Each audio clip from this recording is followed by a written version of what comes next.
I love how Paul addresses the people here, and basically he just kind of it starts off with complimenting them, and it's really neat how he starts it off.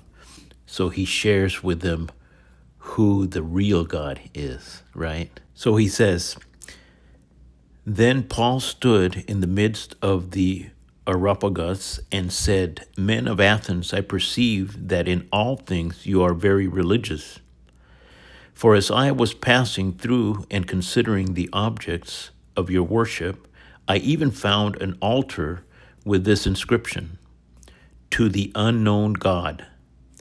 Therefore, the one whom you worship without knowing, him I proclaim to you.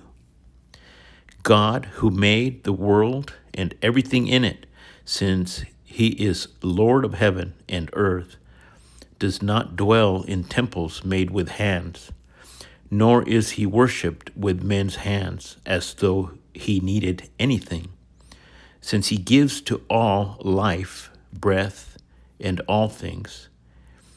And he has made from one blood every nation of men to dwell on all the face of the earth, and has determined their preappointed times and the boundaries of their dwellings, so that they should seek the Lord, in the hope that they might grope for him and find him, though he is not far from each of us. For in him we live and move and have our being, as also some of your own poets have said, for we are also his offspring. Therefore, since we are the offspring of God, we ought not to think that the divine nature is like gold or silver or stone, something shaped by art and man's devising.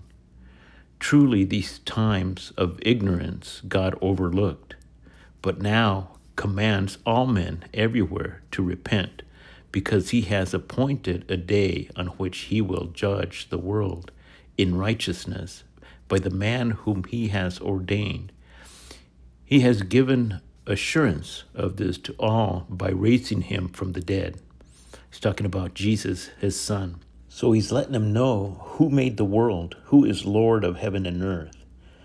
He also lets them know that he gives life and breath and all things.